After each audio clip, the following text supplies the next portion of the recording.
What's going on, Colts fans? Welcome to today's episode of Colts Latest. As always, I am your host, Scott Reiman, here in somewhat cloudy San Rafael, California, in the beautiful San Francisco Bay Area. Before we get started, got to give thanks to FanArch. Without FanArch, I would not be able to do this, talking Colts with all of y'all, which I love. Please check out their website, fanarch.com. They offer great content on NFL, MLB, NBA, NCAA, sports card collecting, Olympics, wrestling, you name it, they cover it. Please go check them out at fanarch.com. Also, if you like this video and like the Colts Latest channel, please do me a big favor, like and subscribe. That's how FanArch is able to keep putting out all their great content and how I'm able to keep doing what I'm doing, which is talking Colts with all of you. All right, let's get into it. So the franchise tag window has finally seen its first action. The Atlanta Falcons became the first team to officially use their tag on tight end Kyle Pitts. That's going to pay him $16.3 million next season.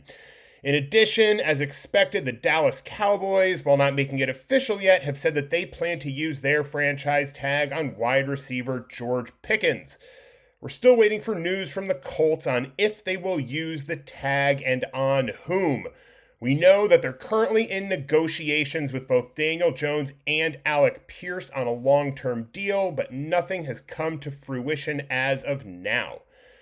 Teams have until next Tuesday, March 3rd at 4 p.m. Eastern to use their tag, and although only 2 players were tagged last offseason, those being Bengals wide receiver T. Higgins and Chiefs guard Trey Smith, I'm fully expecting more tags to be handed out this year. If the Colts can come to terms with both Jones and Pierce before next Tuesday, then there's a decent chance that they won't have to use the tag.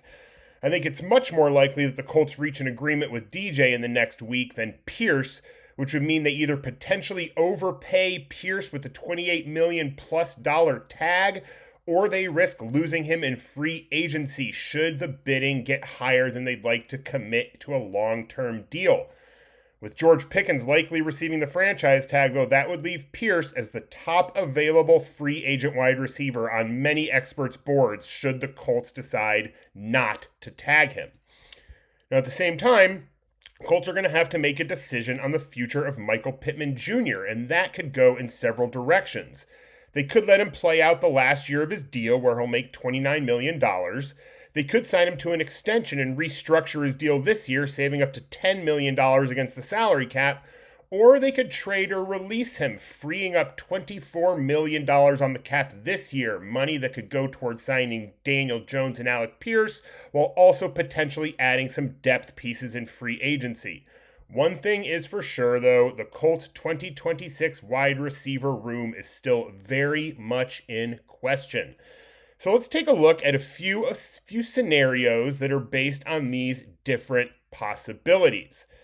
So the first scenario is the one that I find the most likely, and that is that the Colts find a way to keep Pierce, whether through a long-term deal or the tag, and either trade or release Pittman. Now look, Pittman, while consistent, he just has not lived up to his $29 million salary, and the $24 million in savings might just be too enticing for the Colts to pass up. In addition, the emergence of Tyler Warren, coupled with Pierce's improvement in his short route running and Josh Downs' ability over the middle of the field, could make Pittman expendable.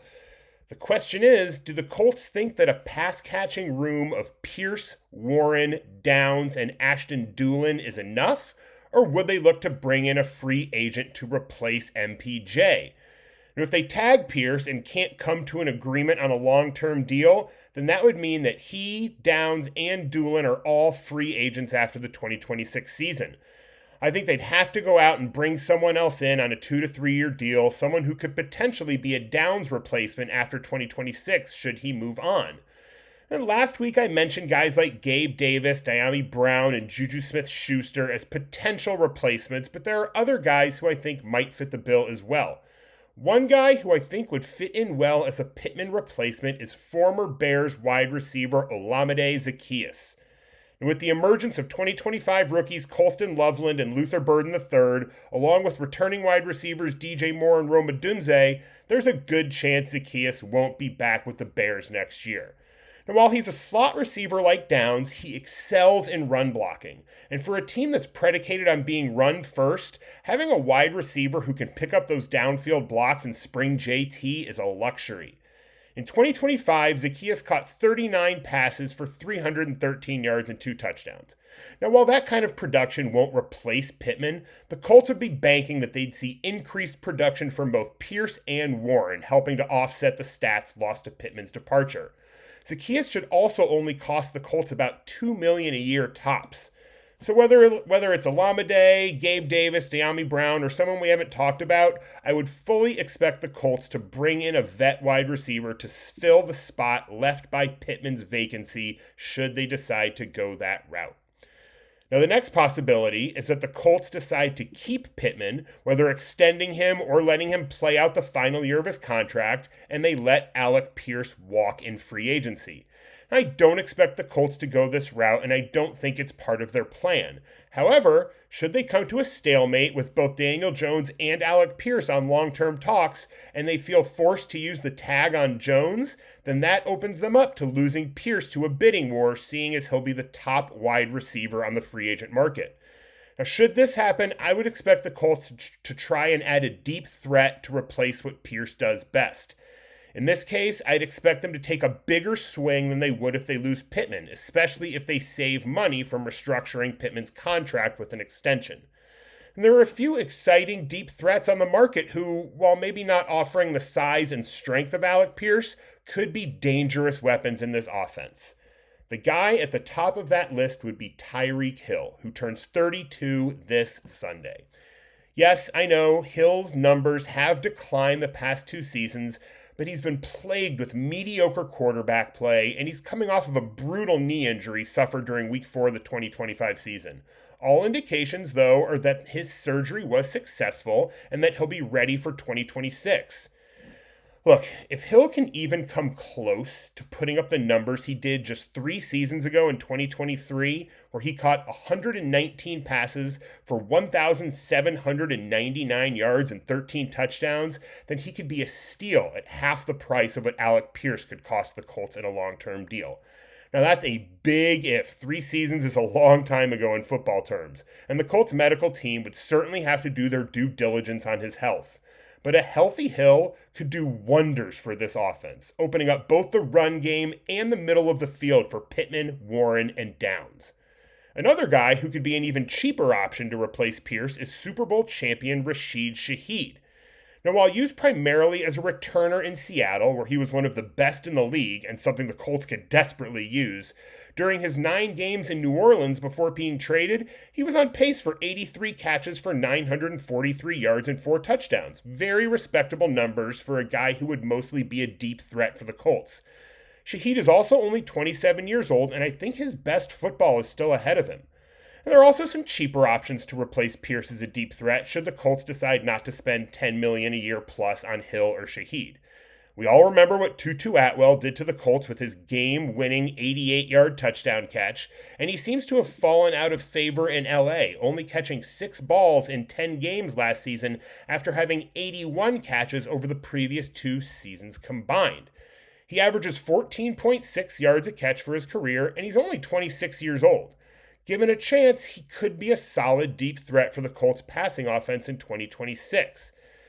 Former 2022 second-round pick Tyquan Thornton had his best year as a pro in 2025, catching 19 passes for 438 yards and 3 touchdowns, an average of 23.1 yards per catch, higher than Alec Pierce's league-leading 21.3 yards per catch, but without enough catches to qualify. He's 6'2", he's only 25 years old, and he's coming off the best season of his short career. For a guy who's expected to get around $3 million per year this offseason, he could be an absolute bargain should the Colts need to replace Alec Pierce. All right, that leaves us with our final scenario, which is that the Colts run it back with the same group as last year. Yeah, there's a small chance that they somehow lose both Pierce and Pittman, but that scenario is so unlikely that I won't address it unless it actually happens. So there are several ways that the Colts could run it back with the same group, but I'd have to imagine that it would involve tagging Pierce and restructuring Pittman's deal. Even then, it would probably require cutting Zaire Franklin and not re-signing some other free agents like Nick Cross, Samson Ebukam, and Tyquan Lewis. The Colts will have to find money to keep this wide receiver group intact. If they do keep the group intact, and both Pierce and Warren take steps forward as expected, then this group could be one of the most dangerous in the NFL, with a healthy Daniel Jones, Jonathan Taylor, and a strong offensive line. My issue here is that shelling out the necessary money to bring this group back leaves glaring weaknesses at other positions.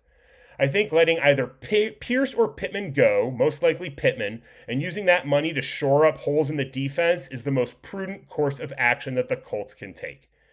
No matter what they decide to do, it'll be interesting to see how this all shakes out over the coming weeks and months. We should start to see the dominoes fall in the next week as the tag deadline approaches, so stay tuned. In the meantime, please don't forget to check out fanarch.com for all of their amazing content. Please like this video and subscribe to the Colts Latest channel, and let's go Colts!